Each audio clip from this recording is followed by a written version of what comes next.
창세기 49장 22절부터 26절까지 49장 22절부터 26절까지 우리 같이 읽겠습니다. 요셉은 손을 가지 곧 햇볕에 손을 가지라. 그 가지가 할 손을 내가 두께짓을 가지고 그를 쏘았으나 요셉의 발은 도리어 거세며 그의 발은 힘이 있으니 이는 야곱의 장자 이스라엘의 장인 목자의 손을 힘입니다. 내 아버지의 하나님께로 말미암으니 그가 너를 도우실 것이요 전능을 말미암으니 그가 내게 복을 주실 것이라. 이로 내 복과 아래로 인생의 복과 전문의 복과 해의 복이로다. 내 아버지의 축복이 내 태도의 축복보다 나아서 영원한 하나님 이 축복이 요셉의 머리로 돌아오며 그 인생을 뛰어난 자의 정수로 돌아오리라. 아멘.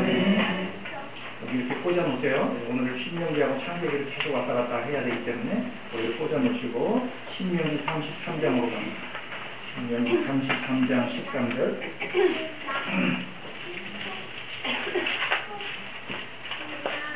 33장 13절부터 17절까지 신명기 33장 13절부터 17절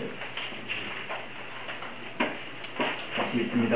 요셉의 대하여 원하건대 땅이 여호와께 복을 받아 하늘의 물과 땅아래 저장하는 물과 태양이 떨어지게 하는 성물과 태음이 자라게 하는 성물과 옛 땅의 좋은 성물과 영원한 사람 언덕의 성물과 땅의 성물과 거기 충만한 것과 다시 열어가는 가운데 정의의 뜻으로 말미암아 복이 요셉의 머리에 그의 대신 그를 자리하여 경계에 말하더라.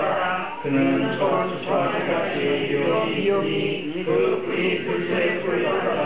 이것으로 물소리를 받아 땅바닥까지 이르니 곧 에브라임의 자손을 말하고 무난하게 없는 천천히라. 아멘. 못생긴 목사의 얼굴을 쳐다보지 마시고 성경을 보시면서 귀는 저한테 열어두시고 잘 따라오실 수 있기를 바랍니다. 오늘 사실은 굉장히 담대한 양이지만 이렇게 집약을 해서 말씀을 드려야 되기 때문에 맥을 놓치면 무슨 일인지 놓칠 수가 있기 때문에 잘 따라오시기를 부탁드립니다. 오늘은 요셉에 관한 축복입니다. 요셉에 관한 이야기는 우리가 얼마 전까지 계속 살펴왔기 때문에 특별한 설명이 필요하지 않다고 생각됩니다만 이 축복과 관련해서 우리가 생각해야 될 것이 하나 있는데 그것은 요셉은 장자의 명분을 물려받았다 하는 것입니다. 그래서 아버지 야곱으로부터 갑절의 축복을 받게 됩니다. 역대상 5장 2절에 장자의 명분은 요셉에게 있으니라 그렇게 얘기를 했습니다. 그래서 이 요셉이 야곱에게 이제 12아들의 축복 가운데서 갑절의 축복을 받는 거죠. 그런데 요셉은 사실 이스라엘의 12지파 가운데는 그 이름이 없어요. 그죠? 12지파의 이름을 쭉 열거를 하면 요셉 지파라는 건 없습니다.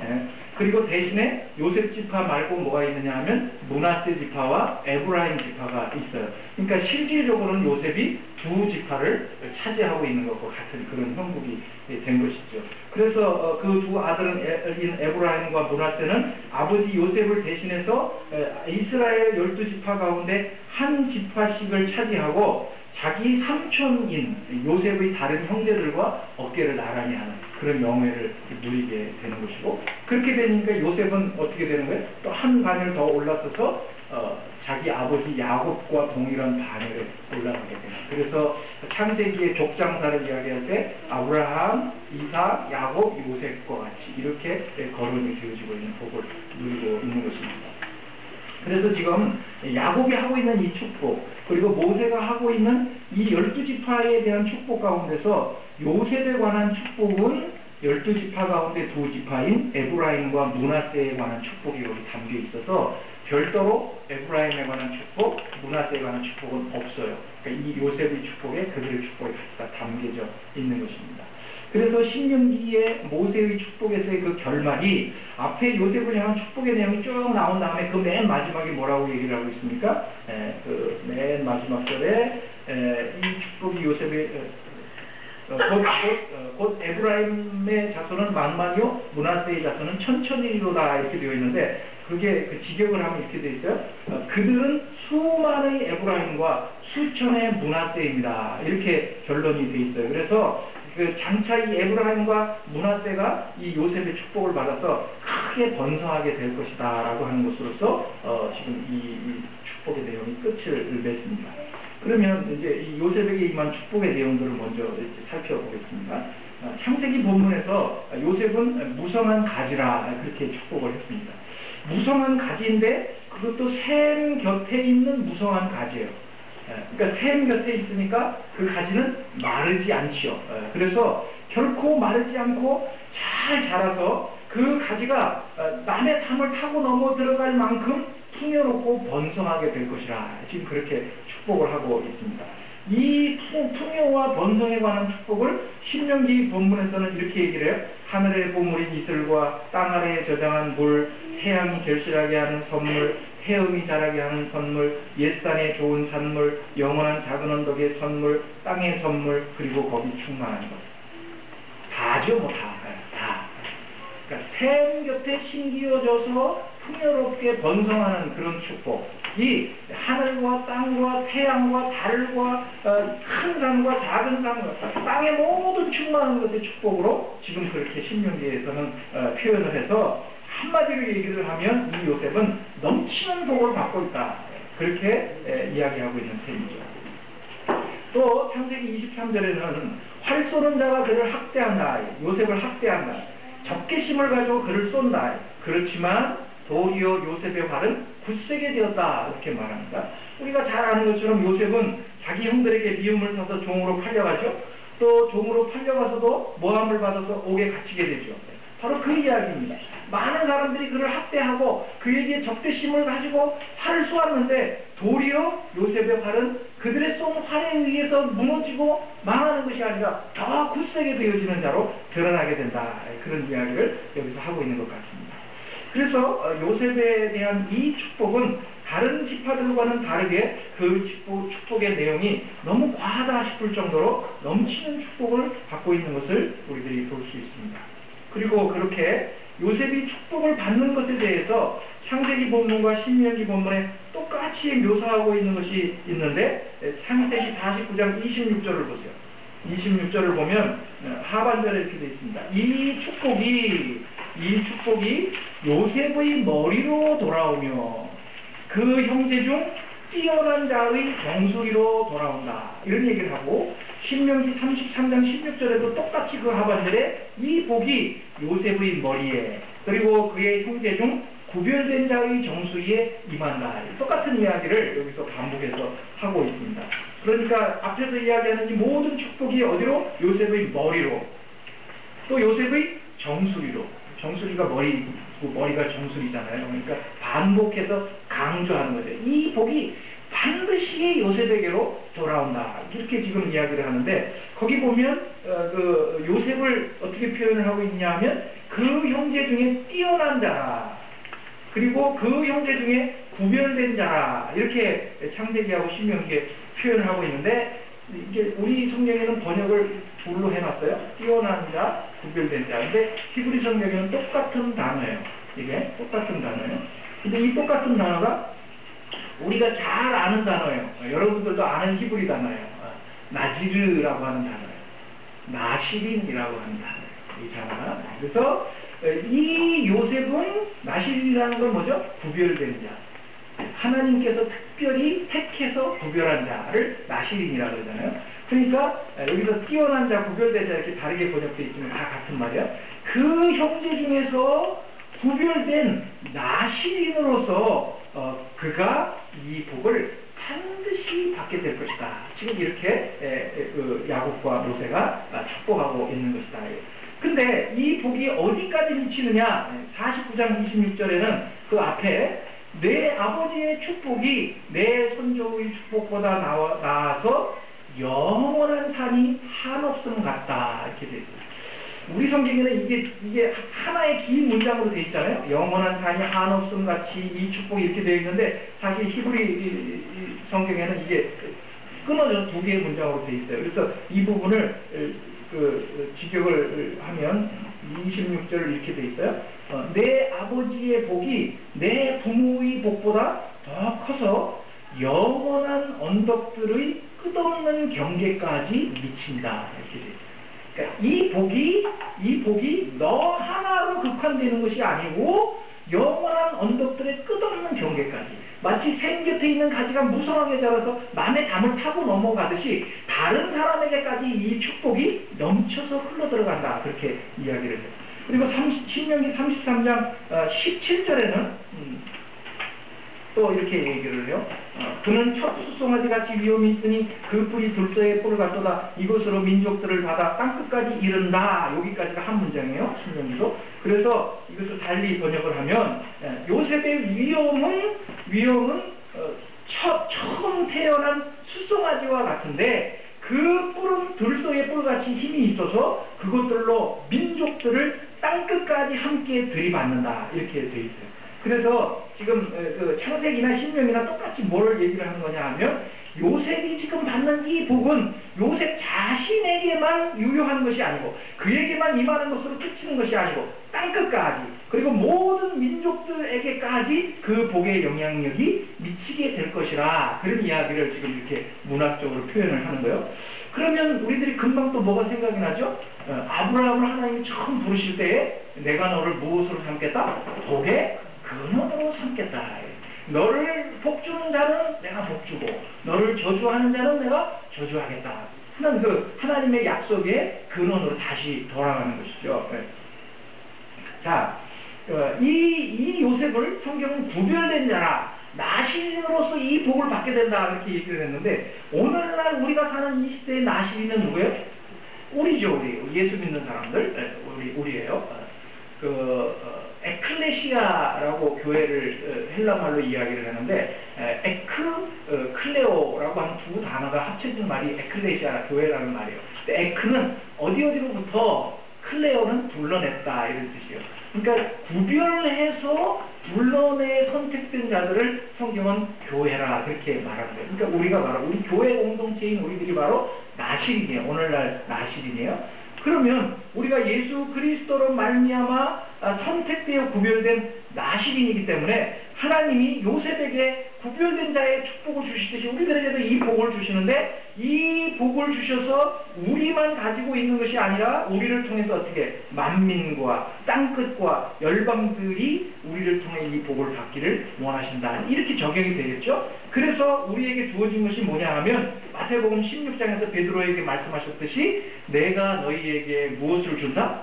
천국의 열쇠를 주노니, 주는 그리스도시여 살아계신 하나님의 아들이십니다 라고 하는 베드로의 신앙 고백을 들으시고 내가 이 반석 위에 내 교회를 세운다 그렇게 말씀하시고, 이 교회에게 뭘 주셔요? 천국의 열쇠를 주시는 거예요. 그래서 이 영원한 복, 하나님으로부터만 오는 하나님 나라의 그 부요하고 풍성한 복들을 받을 수 있는 비결은 누가 가지고 있느냐? 우리가 가지고 있는 거예요. 세상 사람들은 죽었다 깨어나서 그걸 모르는데 우리가 그 열쇠를 가지고 있다 이거예요. 그래서 가서 유세를 하자는 게 아니고, 나 열쇠 가지고 있으니까 까불지마 그 얘기를 하자는 게 아니고, 우리들이 그것을 알기 때문에 우리들만 그것을 가르쳐 줄 수 있는 위치에 있게 됐다 이거죠. 그래서 우리가 복음을 전하고 그리스도의 도를 전하는 거예요. 여기에만 생명이 있고, 여기에만 참된 부요가 있고, 여기에만 참된 행복이 있습니다 하는 것을 우리가 알기 때문에 그것을 우리가 전할 수 있는 자들이 되게 되었다. 그래서 그 문에 들어가도록, 천국문에 들어가도록 인도하는 길잡이 역할을 하게 되었다 하는 것으로 오늘 우리들에게 적용할 수 있을 것입니다. 근데 거기에 재미있는 표현이 하나 나와요. 창세기 49장 26절을 다시 보세요. 49장 26절을 보면 야곱이 요셉에게 이렇게 축복을 해요. 내 아버지의 축복이 내 손조의 축복보다 낫다. 그렇게 말을 해요. 여기서 내 아버지는 누구죠? 내 아버지는 누구예요? 야곱이잖아요, 야곱. 지금 야곱이 요셉에게 축복하면서 그러잖아요. 네 아버지의 축복이, 그러니까 지금 누구예요? 야곱, 내가 하는 축복이 내 선조의 축복보다 낫다 그랬으니까 내 선조는 누구예요? 아브라함이나 이삭을 이야기하는 거죠. 그러니까 지금 야곱이 요셉에게 축복을 하면서 내가 하는 축복이 아브라함이나 이삭이 하는 축복보다 훨씬 낫다, 그렇게 이야기하면서 요셉을 축복하고 있다 이거죠. 착각은 자유예요? 야곱이 웃기잖아요. 우리가 봐도 어딜 감히 모르겠어요. 이삭은 우리가 성경에 별로 언급되는 것이 없으니까 이렇게 제껴놓더라도 어디 감히 야곱이 자기의 신앙의 수준, 자기가 축복하는 그 축복의 수준을 아브라함하고 같이 놀 수가 있으며, 같이 놓는 것이 아니라 그것보다 더 낫다, 그렇게 얘기를 하는 게 이게 얼마나 주제넘는 얘기예요, 그죠? 우리가 볼 땐 그렇잖아요. 지금 말도 안 되는 이야기예요. 쉽게 말해서 이런 거예요. 여러분들이 어느 목사님에게 축복 기도를 받고 싶다 이거죠. 축복 기도를. 그러면 여러분들이 어떤 목사님에게 축복 기도를 받고 싶어요? 능력 있고 말이죠.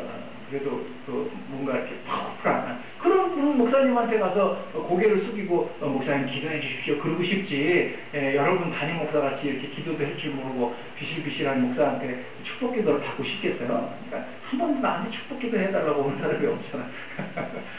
그렇잖아요. 우리가 심정적으로 그렇잖아요. 그래서 옛날에 이제 부흥회 같은 거를 하면 무슨 신령한 종, 무슨 능력의 종, 불의 종 그래갖고 꼭 집회 마지막 날 뭐래요? 목사님들이 부흥감사 목사님들이 안수기도 하잖아요. 그럼 막 쭉 나가고 서로 안수기도 받으려고 그러잖아요. 그럼 담임 목사는 뭐예요? 한쪽 찌그러져 있어야지 능력의 종이 왔는데 담임 목사 그날 하루는 좀 저쪽에 앉아계셔야지. 그렇잖아요. 실제로 우리들이 그렇게 했고. 그래서 우리들도 필요하면 능력 있는 종, 좀 파워가 있고, 또 그런 방면에 불의 종, 그 목사님의 체온이 높아서 불의 종이라고 하는데요. 불의 종, 이런 분들한테 기도를 받고 싶은 것이 인지상정이라 이거예요. 마치 그런 거죠. 근데 어떻게 이 야곱이 자기가 축복하는 것이 아브라함이 축복하는 것보다 더 낫다 이렇게 말할 수 있느냐? 자기 분수를 몰라도 너무 모르는 게 아닐까.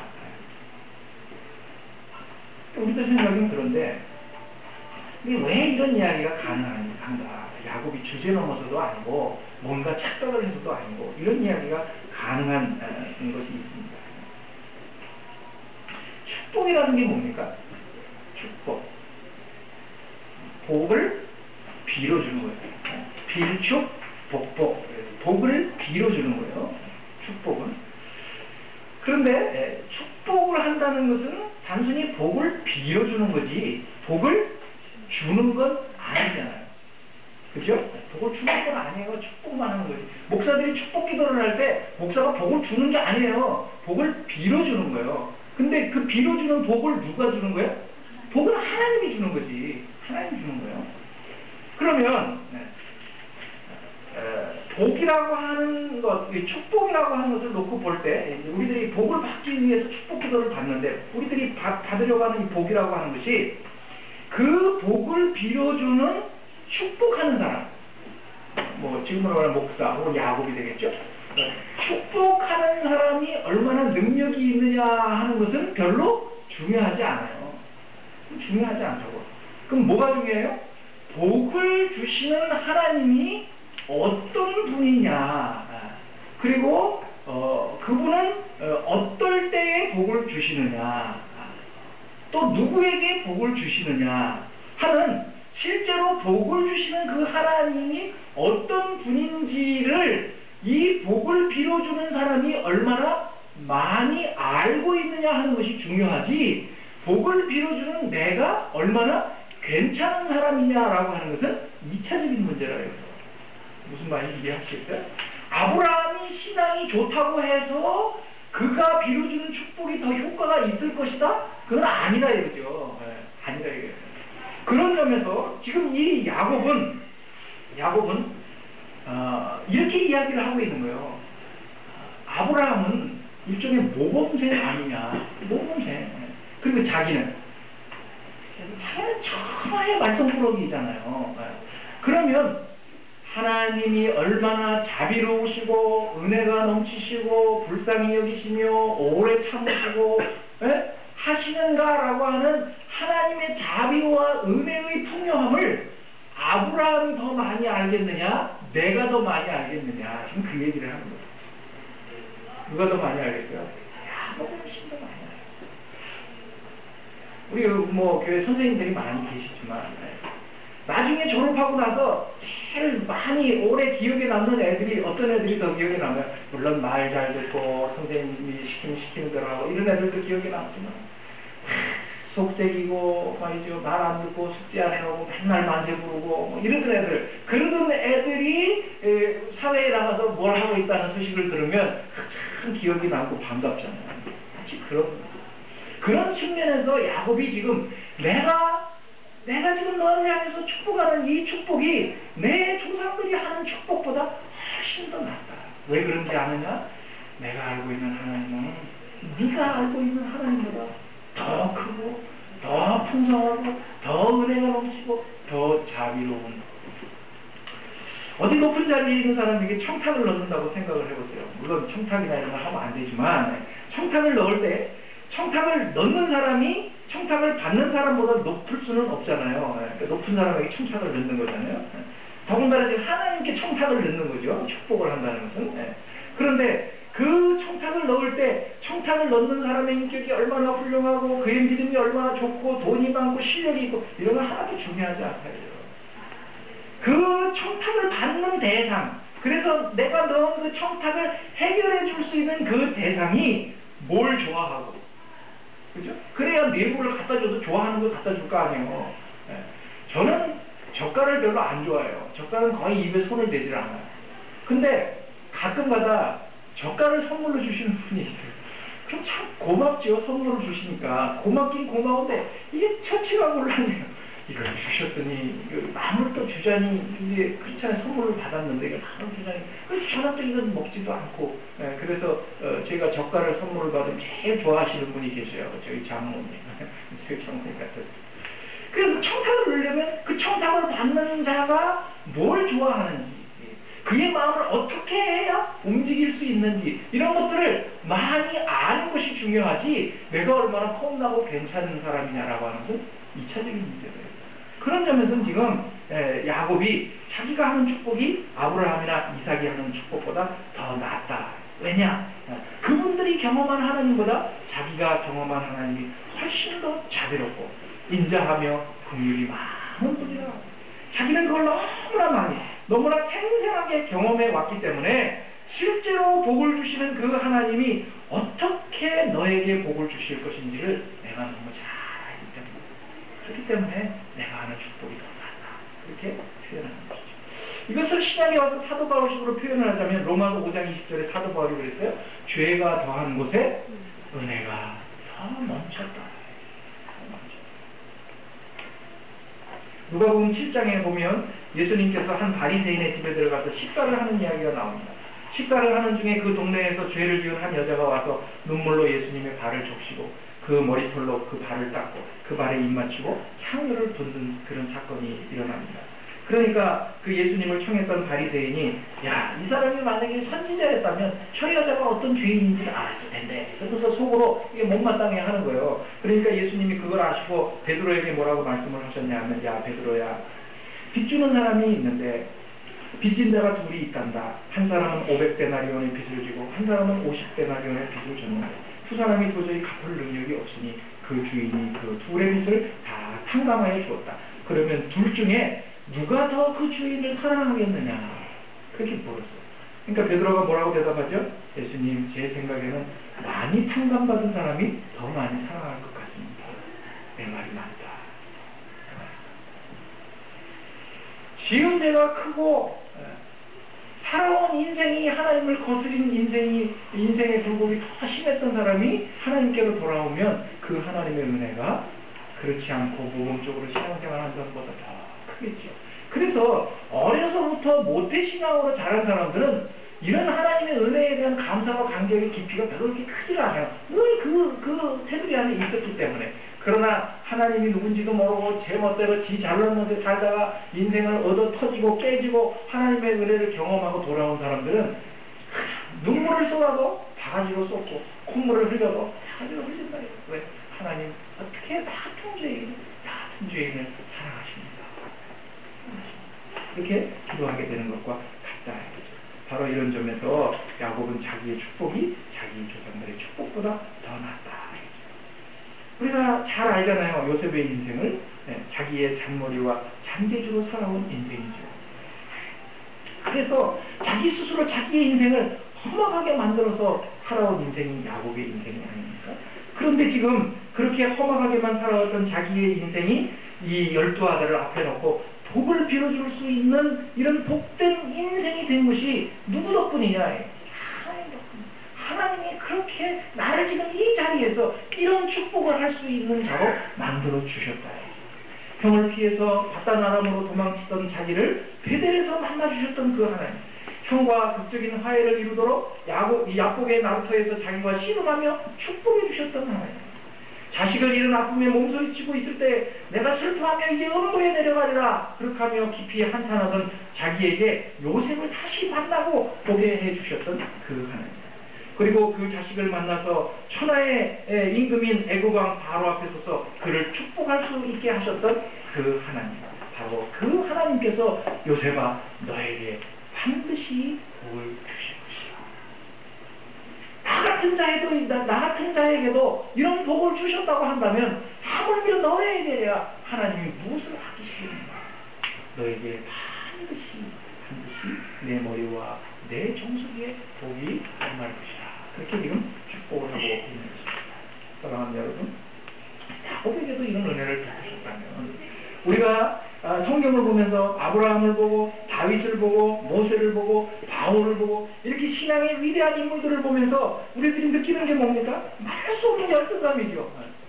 야, 나는 언제나 다윗과 같은 믿음을 가져볼까? 나는 언제나 다윗처럼 그런 신앙 있는 사람이 되볼까? 이런 이 신앙의 위대한 선배들 앞에서 우리는 언제쯤 저렇게 될 수 있을까? 그래서 어떻게 하나님께 저들이 받은 그 복을 받을 수 있을까? 하는 그런 깊은 절망이 사실은 있지요. 그러나 다른 사람이 아니고 이 야곱 앞에서는 저나 여러분들이가 당당할 수 있다. 야곱 앞에서는 우리가 소망을 갖고 희망을 얻고 밝은 빛을 얻게 되는 인물이 있다고 한다면 야곱이 아니겠네요.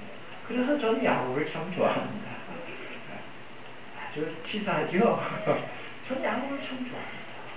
야곱 같은 분. 평생을 남의 집 발꿈치를 붙잡으려고 움켜쥐는 살았던 그런 인생도 하나님이 참고 또 설득하시고 또 이해하시고 또 부르시고 또 붙드시면서 그의 인생을 인도에 가시는 것을 우리들이 야곱의 생애를 통해서 잘 보고 배웠습니다. 그런 점에서 이 야곱의 축복은 그 조상의 축복보다 훨씬 더 우리에게 위로가 된다 하는 것입니다. 지난주에도 말씀드렸던 것처럼 사도 바울이 뭐라고 했습니까? 나는 죄인 중에 괴수라. 나는 예수 믿는 자들을 잡아 죽이던 사람이라 그랬습니다. 그런 사도 바울을 하나님께서 구원하셔서 도리어 이제는 예수를 믿으라 하는 이 복음을 외치는 사도로 세우셨습니다. 그렇다고 한다면 우리야 어떻게 했느냐? 하물며 너희들이 일까보냐? 그 말씀을 지난주에 드렸죠. 저도 인생을 오래 살지는 않았지만 참 인생을 굴곡지다면 굴곡지게 살았습니다. 신학 공부를 처음 시작을 아주 고등학교를 마치고 바로 학부 때부터 신학 공부를 했습니다.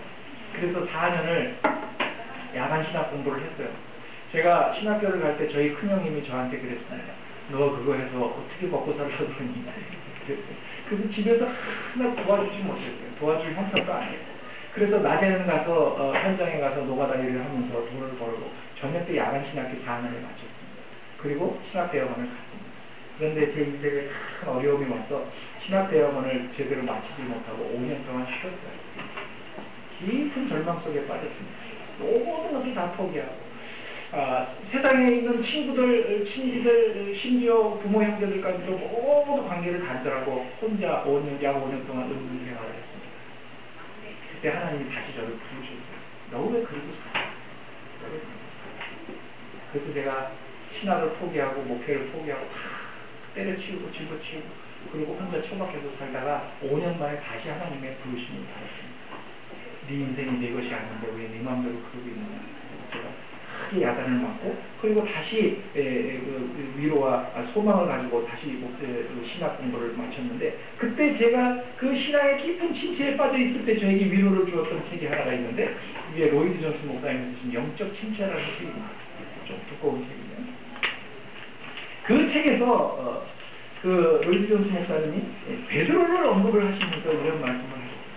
주를 부인하고 주님을 저주하기까지 했던 베드로가 용서를 받았다고 한다면 과연 하나님 앞에서 용서받지 못할 죄가 뭐가 있겠는가. 그게 제 가슴에 확 와닿았어요. 그래. 그거보다 더 큰 죄가 어디 있어요? 예수를 부인하고 예수를 저주하고 말이죠. 난 모른다고 하고 그랬던 그 베드로도 주님이 내가 나를 사랑하느냐 그래서 다시 품으셨죠. 가만히 생각을 해보니까 내가 그것만은 죄는 아닌 것 같아요. 그것만은 죄는 아닌 그래서 다시 새 힘을 얻었습니다. 거기에 나오는 언급되어지고 있는 시편 42편에 그런 말씀이 있습니다. 사람들이 종일 내게 하는 말이 야, 네 하나님이 어디 있느냐? 네가 섬기는 하나님이 도대체 어디 있느냐? 그렇게 이야기하니까 내 눈물이 주야로 내 음식이 되었습니다. 그렇게 시편 기자가 울면서 그 시를 고백합니다.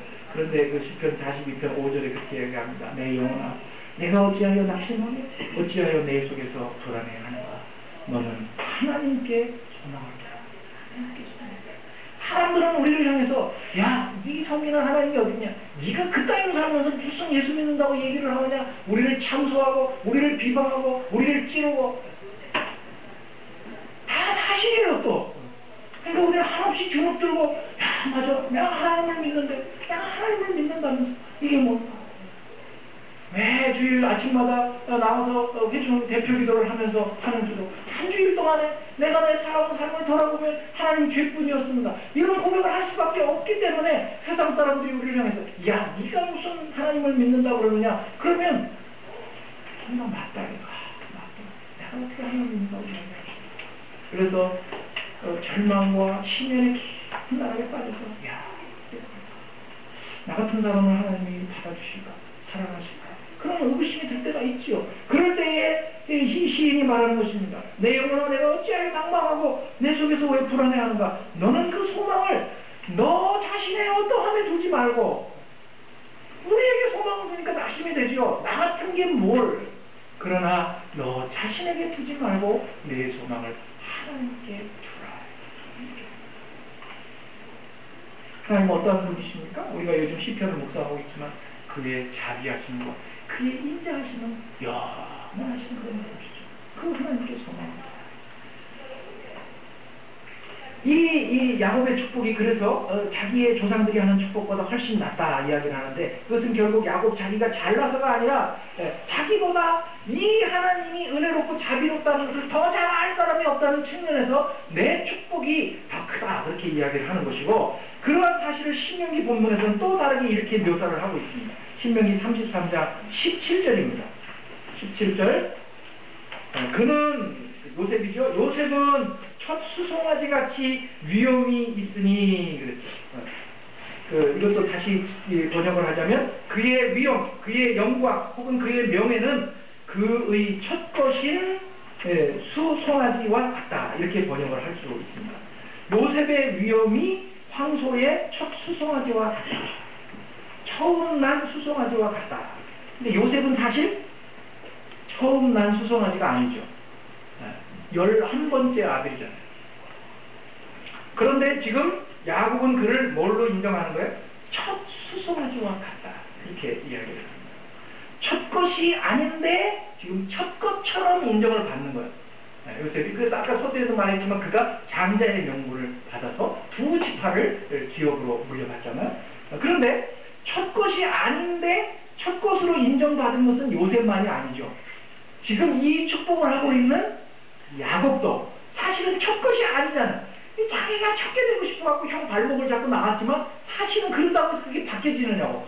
팥죽을 한 그릇 주고 형의 장자의 명분을 샀지만 그렇다고 그게 사질 수 있어요? 팔아줄 수 있느냐고. 그게 아니지. 그건 자기 잔재에 불과한 것이지.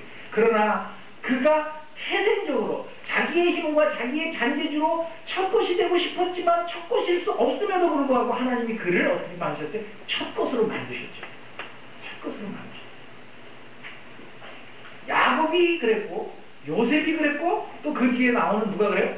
에브라임이 또 그렇잖아요.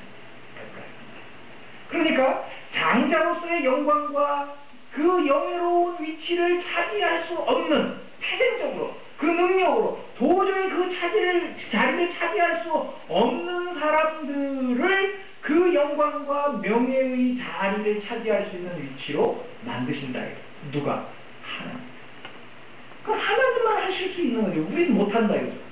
팥죽을 사서도 안 되고 그 어머니의 태에서 먼저 나오려고 형의 발목을 움켜잡아도 그건 안 되는 것이고 안 되는 거예요. 우리의 힘으로는 도저히 안 돼요. 그러나 하나님이 그렇게 만드십니다. 하나님의 주권적인 선택의 은혜로 내가 첫 수송아지와 같이 됐다. 그 축복을 하고 있는 것이죠. 그래서 앞서 야곱이 자기가 하는 축복이 더 낫다 그렇게 이야기하는 것이나 요셉을 향해서 내가 첫 수송아지와 같다라고 하는 것이나 다 똑같은 얘기예요. 무슨 얘기예요? 내가 하는 축복을 뭐 내가 잘나서 그렇게 된 것이 아니고 내가 지금 수송아지의 그 영예와 명예를 얻는 것도 네가 잘나서 그렇게 되는 건 아니다. 다 뭐다? 다 하나님의 크고 놀라우신 자비와 은혜로 인해서 그렇게 된 것이다 라는 얘기를 지금 하는 것이죠. 우리 인간은 누구나 다 조금만 잘난 구석이 있으면 자기가 잘나서 뭐가 된 줄 알고 우쭐대는 걸 좋아해요. 이게 아주 본성적으로 가지고 있는 거죠. 그래서 그 뭔가 뭐 새로운 걸 하나 이렇게 생기면 그걸 자랑하고 싶어가지고 있잖아 이러면서 반지 끼고 와서 자랑한다고 그러잖아요. 있잖아 콧물도 안 나오는데 괜히 그리고 아우 덥지 이러면서 삔 자랑하고 그러잖아요. 이 사람이 그 본성적으로 가지고 있는 욕구예요. 자기가 가지고 있는 어떤 것을 다른 사람들에게 드러내서 자랑하고 싶은 것 그리고 자기를 드러내고 싶은 것이 본성적으로 가지고 있는 거예요. 그래서 우리는 자꾸만 우리가 잘난 것 그리고 우리가 소유하고 있는 어떤 것들을 가지고 다른 사람들과 비교를 해서 자기의 자기됨을 증명하려고 하는 경향이 있어요. 그러다 보니까 어떤 현상이 있느냐 자기보다 잘난 사람 앞에서는 한없이 비굴해지고 그런 사람들은 이렇게 거리를 두고 싶어 하죠. 그리고 없는 사람들 앞에서는 아주 그들을 죽이려고 하죠. 멸시하고 무시하고 그렇게 해서는 안 된다고 한다고. 신앙생활도 꼭 그런 식으로 해요.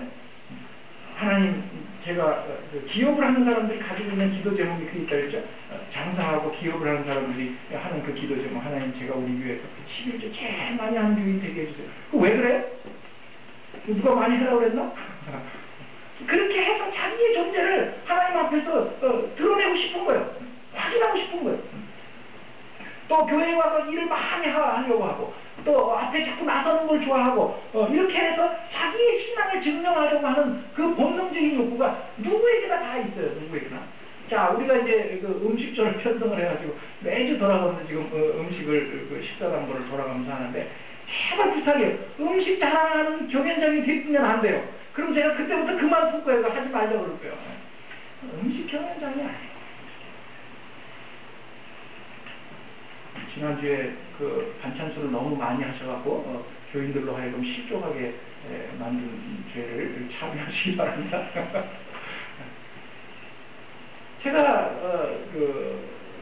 20대 초반서부터 전도사 생활을 했어요.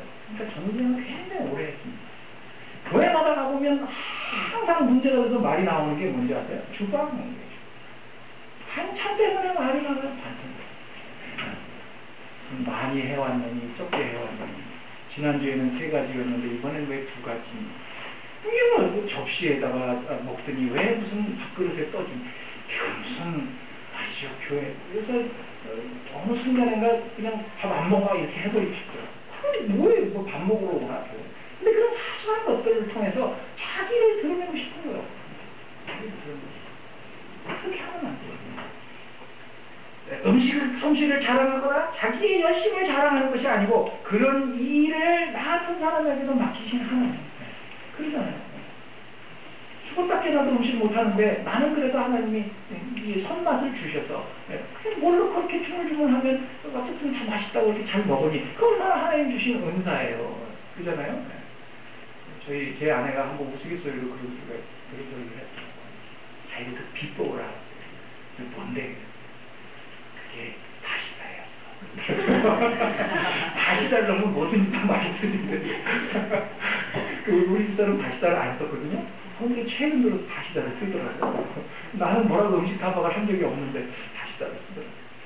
그런 재능을 주신 하나님, 그런 은사를 주신 하나님, 그런 열심과 열정을 주신 하나님 앞에서 그저 감사하면 되는 것이지 그걸 가지고 다른 사람과 자꾸 비교하고 그것뿐이 아니에요. 헌금을 내는 거, 교회 열정을 내는 거, 심지어 기도하는 것까지도 말이죠. 기도하는 거. 집사님 기도 안 해서 그래. 이런 소리 하는 거 아니에요.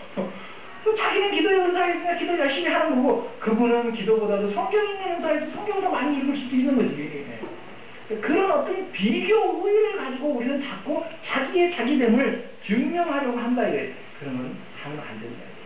하나님이 일하시는 방법은 어떻다고 말씀드렸습니까? 하나님이 일하시는 방법은 늘 미련한 사람을 들어서 지혜로운 사람들을 부끄럽게 하시고 능력 없고 약한 자들을 들어서 강한 자들을 부끄럽게 하시는 것이 하나님이 일하시는 방법이에요. 그래서 똑똑한 사람을 목사를 시키지 않는다고요. 그러니까 목사 때문에 실족하시지 말라고. 오죽 못났으면 할 게 없으면 목사를 하겠어요. 제가 지난번에 말씀드렸죠. 제 아들하고 둘이 앉아서 야 아들아 아빠가 목사를 그만두면 뭘 하면 좋겠냐고 물어봤어요. 그랬더니 제 아들이 그래요. 아빠 할 게 아무것도 없어요. 아빠는 목사밖에 할 게 없어요. 야 일단 너무 아빠를 무시하는 거 아니냐? 무시하는 게 아니고 사실이에요. 제가 가만히 생각을 해봤어요. 할 게 없더라고요. 제가 뭐 몸이 건강해서 이제 이 나이에 가서 뭐 현장에 가서 노동일을 할 것도 아니고 진짜 할 게 없어요. 이런 사람은 목사를 시키는 거야. 그래서 하나님이 미련하고 약하고 그 장자가 아닌 태생적으로 결함을 가진 자를 들어서 태생적으로 능력이 있고 자랑할 것을 가지고 있는 자들을 부끄럽게 하는 것으로 당신의 일들을 이루어 가신 것이 성경의 역사를 하는 거죠. 근데 우리는 자꾸 뭐가 하고 싶어요? 장자가 되고 싶다 이거죠. 누구처럼? 야곱처럼 자꾸. 장자가 되고 싶고 주여 능력을 주시옵소서. 그럼 제가 한국교회를 한번 들었다 놓겠습니다. 자꾸 이렇게 간다 이거예요. 그럼 거꾸로 가는 거예요. 거꾸로. 예수님이 제자들에게 늘 말씀하셨죠. 너희들은 그렇지 않다. 너희들은 그렇지 않다. 너희들은 오히려 낮아지고 종이 되고 오는 것이 아니다.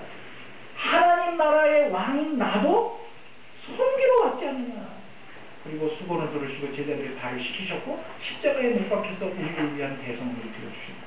우리들을 풍요롭게 하기 위해서 당신 자신이 가난한 자가 되셨다. 성경 그렇게 말합니다.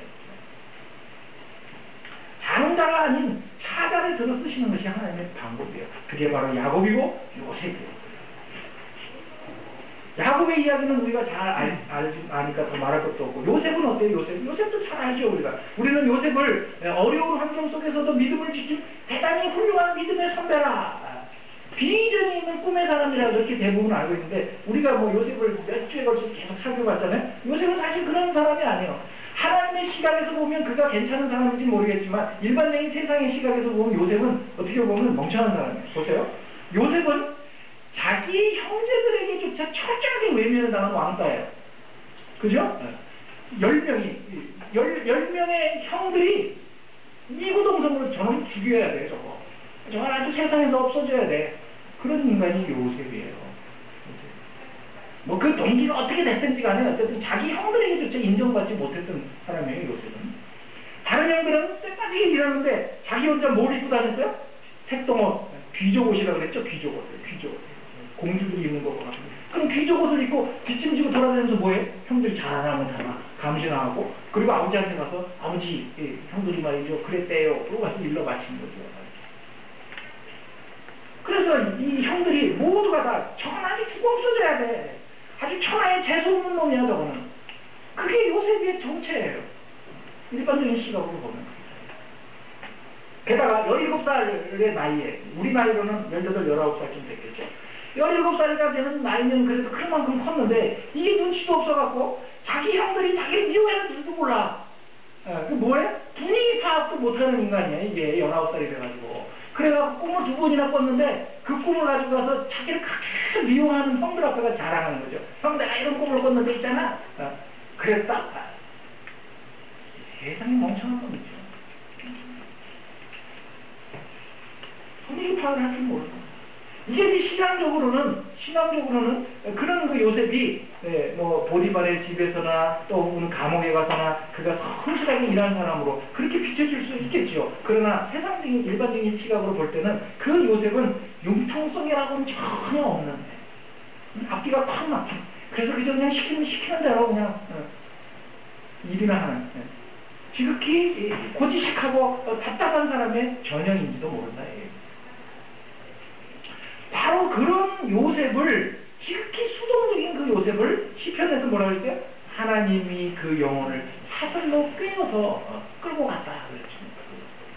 그래서 결국은 우리가 알고 있는 애굽의 총리 대신인 요셉을 만들어내시는 거예요. 그래서 오늘 본문에 보면 요셉이 받은 복에 관해서 뭐라고 얘기를 하느냐면 요셉이 그럴만해서 복 받을 만한 짓을 해서 복을 받은 것이 아니고 우리는 그렇게 생각하잖아요. 야, 요셉 정도 되니까 하나님 이렇게 복을 주셨지. 그렇게 생각하는데 그게 복을 받을 만한 해서 복을 받은 것이 아니고 뭐라고 얘기를 하느냐. 창세기 49장 22절 보세요.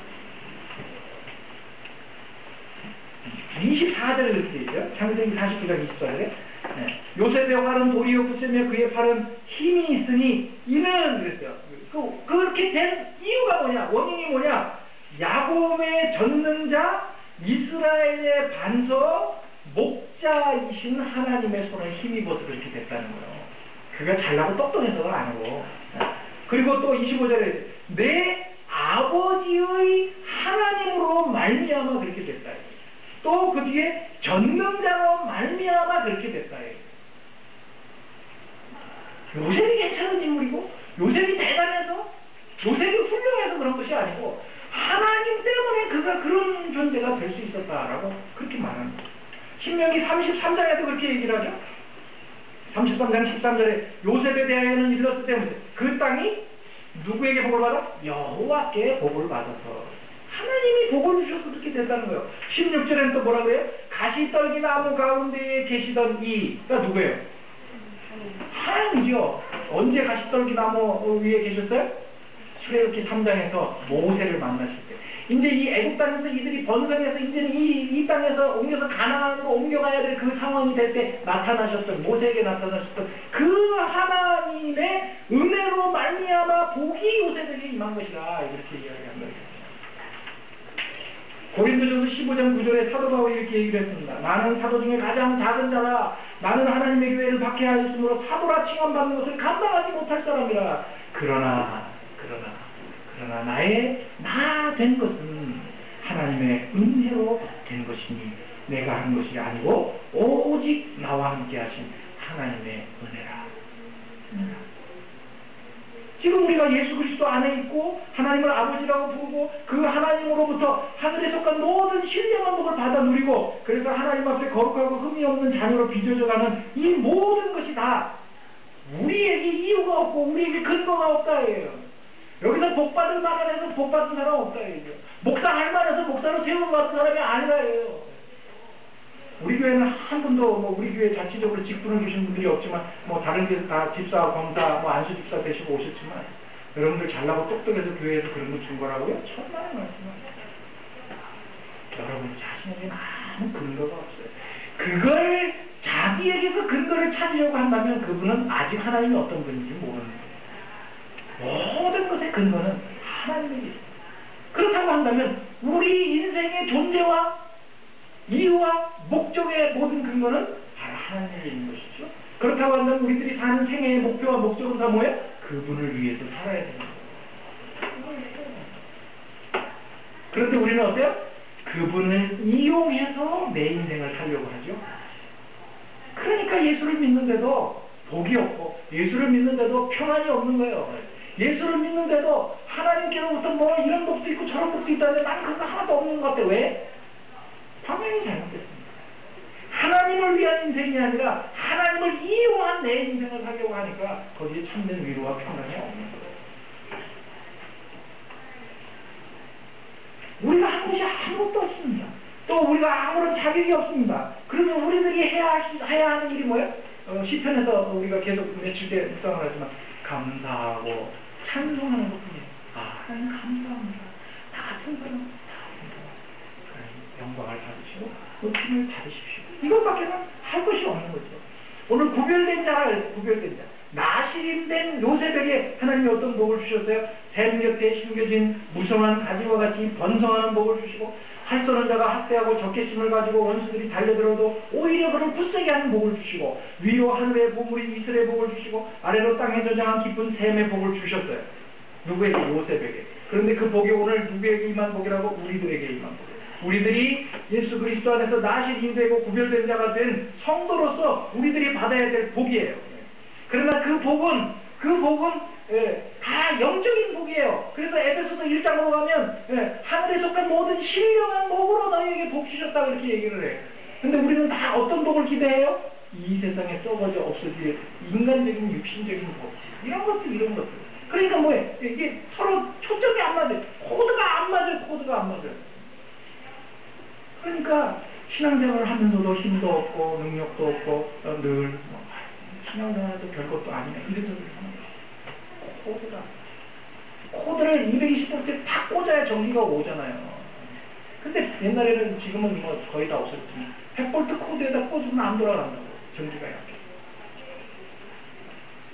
이 모든 것이 나시린인 요셉에게 주어진 이 축복이 오늘 나시린인 우리들에게 주신 축복이에요. 근데 그 복은 우리들이 잘나서 주신 것이 아니고 야곱의 전능자, 이스라엘의 반석, 그리고 나의 목자 되신 하나님, 가시나무 떨기 가운데서 거하시면서 출애굽기 3장에서 모세에게 하나님 이렇게 말씀하셨어요. 나는 아브라함의 하나님이요 이삭의 하나님이요 야곱의 하나님이다. 내가 내 백성의 고통을 분명히 보고, 가시 떨기 나무 아래에 있는 하나님은 아브라함과 이삭과 야곱, 이 시대를 거슬러 역사 가운데 실존하시는 하나님이고, 그래서 오늘 거쳐서 오늘 나와 여러분들의 하나님이요. 그 하나님이 뭐라고 얘기를 해? 내가 내 백성의 고통을 분명히 본다 해요. 여러분들이 지금 이 땅에서 사는 동안 다 하는 고통을 하나님 보고 계신다 해요. 보고 계셔요. 그리고 그 부르짖음을 듣고 안 부르짖어서 문제지, 그죠? 부르짖으면 듣는다 이거죠. 우리가 어제 그제 시편 본문에서 그랬잖아요. 고통과 고난과 죽음과 사망의 자리에서 내가 부르짖었더니 여호와께서 들으시고 구원하시고 건져내셨다, 인도하셨다 이렇게 얘기해요. 부르짖으라, 부르짖어. 그 부르짖음을 들으시는 하나님. 그리고 너희가 하는 그 근심을 내가 안다 그랬어요. 안다. 나중에 찾아보세요. 출애굽기 3장에 가서 거짓말이나. 내가 너희들 원수의 손에서 건져내고 구원해서 아름답고 광대한 땅, 젖과 꿀이 흐르는 땅으로 인도하겠다. 그게 가시떨기 나무 사이에 서 있는 하나님이 하신 말씀이에요. 그 하나님이 요셉에게 복을 주시듯이 우리에게 그 복을 주시겠다 이거예요. 우리가 이 땅에 사는 동안에 종과 같이 고단한 인생을 살든지, 요셉이 그랬잖아요. 끌려가서 종과 같은 고단한 인생. 이제 나는 내 인생이 여기서 끝이구나. 그런 생각이 안 들었겠어요? 고단한 종과 같은 인생, 노예와 같은 인생을 살든지, 억울하게 감옥에 갇혀서 옥살이를 하는 그런 억울한 인생을 살든지, 형들에게 팔려가는 비참한 왕따 당하는 그런 인생을 살든지, 그것으로 우리의 인생이 끝이 아니라 이거죠. 지금 우리가 감옥에 있을 수도 있죠, 억울하게. 우리가 지금 욕을 당할 수도 있고, 우리가 지금 비참한 지경에 와서 도대체 하나님을 믿는다고 믿는데 나는 이게 뭔가? 내 인생은 종살이하다 끝나나? 내 인생은 이 어두운 토굴 속에서, 이 감옥 속에서 갇혀서 이렇게 끝나버리고 마는가? 도대체 내가 뭘 잘못했나? 나는 신실하게 보디발의 집에서 종로를 살 것뿐인데 왜 내가 억울하게 모함을 받아서 이 토굴 속에서 죽어가야 하는가? 그런 상황일 수 있어요, 우리들의 삶이. 얼마든지. 죄송한 말씀입니다. 나는 교인 20명, 30명만 데리고 평생 목회하다 끝나야 되나? 그럴 수 있죠. 그럴 수 있어요. 제가 그랬잖아요. 단 한 사람이 교인을 가지고 목회를 하라, 평생 목회를 하라고 할 수 있나요? 그 은사이신 교수님이 그 질문을 하셨는데, 그 대답 못 하겠어요. 단 한 사람의 교인을 데리고 평생 목회를 할 수 있나요? 해야지, 하나님이 하려면 하는 거지. 우리의 인생이 거기서 끝이 아니에요. 아니, 그러다가 죽을 수도 있어요. 우리의 육체적인 생명이 거기서 그 감옥에서 끊어질 수도 있고 종살이를 하다 노예돼가지고 죽을 수도 있어요. 그러나 우리의 인생 거기서 끝이 아니잖아요. 우리에게는 뭐가 있어요? 해 아래의 세상만 있는 것이 아니고 해 위에 또 다른 세상이 있다는 것을 우리들이 소망하고 사는 사람들 아니에요. 그래서 하나님께서는 마침내 우리들의 그 모든 인생 과정들을 당신의 그 놀라운 능력과 섭리 가운데 엮어서 마침내 위험 있는 첫 숫송아지와 같이 우리들을 세워놓으시고야 말겠다 이거죠. 이 땅에서 안 되면 저 땅에 가서라도 반드시 우리를 그렇게 세워놓고야 말겠다, 그렇게 하나님이 말씀하신 거라 이거죠. 그래서 우리들의 그 뿔로 모든 민족과 열방들을 들이받아서 나 혼자만 복받는 것 아니고 내 주변에 있는 모든 사람들에게까지 복이 전염되어지고 전파되어지는 자로 우리를 세우셨다, 그렇게 말씀을 하신 거예요. 그걸 믿는 것이 신앙이에요. 우리들이 지금 처한 삶의 환경들을 우리 눈에 확 들어오잖아요. 그러면 절망스럽죠. 야, 이게 내 인생이라는 게 겨우 이러다 끝나는 많은 건가 한심스럽고 그렇죠. 그러나 그게 다가 아니다. 하나님 그 모든 것을 지금 엮고 계시고 그 모든 것들을 엮어서 마침내 우리들을 하나님 앞에 명예로운 숫송아지와 같이 만들어 놓으실 것이라 하는 것을 우리들이 소망하는 거예요. 그것을 소망하기 때문에 우리가 지금 삶의 환경 속에서도 뭐가 나오는 거예요? 감사가 나오는 거예요. 하나님 감사합니다. 그래도 절망하고 그래도 낙심하고 그래도 좌절하지 않고 또 하나님을 붙들고 또 이 자리에 나와서 매주마다 우리들이 나가서 기준이 못난 짓을 하면서 한 주 동안 살면서도 그럼에도 불구하고 또 이 자리에 나와서 하나님의 은혜를 구하고 하나님의 자비를 구할 수 있게 하신 것이 감사하고, 그럼에도 불구하고 나를 놓지 않고 여전히 붙드시는 그 하나님의 붙드심 때문에 내가 너무나 놀랍고 그래서 그분을 찬송하고 그렇게 되는 것이에요. 그래서 우리들이 해야 할 일이 무엇이냐, 하나님 그분에 대한 소망과 기대를 가지고 그분을 찬송하고 감사하고 하는 것이 성도의 마땅한 삶의 자세라. 날이 점점 더우고 비가 많이 와서 많은 사람들이 침수를 당해서 어려움을 겪고 있고, 그런 중에도 우리들이 다짐하지 말아야 할 것은 그 모든 대우에 하나님이 역사하고 계심을 믿고, 이 더운 여름날 우리들의 신앙도 이 더운 날씨처럼 뜨겁게 그래서 하나님을 향한 감사와 찬양을 넘쳐나는 믿음의 성도들이 다 되시길 주님의 이름으로 축원합니다. 기도하겠습니다. 하나님 아버지, 복받을 만한 자격도 없고 복받을 만한 재주도 없고 복받을 만한 아무런 근거도 우리들에게 없습니다. 하나님, 우리는 미련한 자이고 우리는 약한 자이고, 아버지 하나님, 우리는 이 세상에서 왕따당하는 자이고 이 세상에서 버림받은 자와 같고 이 세상에서 미천한 자와 같습니다. 그러나 하나님, 분명한 것 한 가지는 하나님 우리 아버지시고 하나님 우리 하나님이시고 하나님이 우리를 지명하여 부르셔서 당신의 소유로 선택하여 부르신 나실인 것으로 인해서 감사합니다.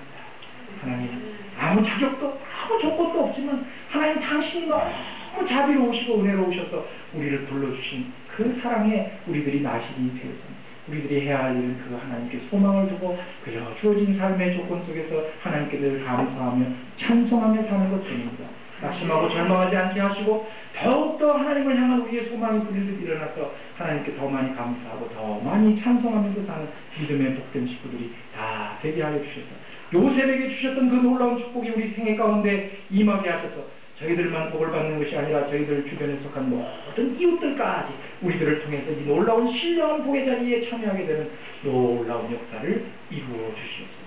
주 예수 그리스도의 은혜와 하나님의 사랑과 성령의 교통하심이 그렇게 요셉에게 주셨던 놀라운 축복을 우리들이 받기를 소원하는 우리 숙인 모든 당신의 사랑하는 자녀들 위해 지금으로부터 영원토록 함께 있어지기를 축원하옵나이다. 아멘.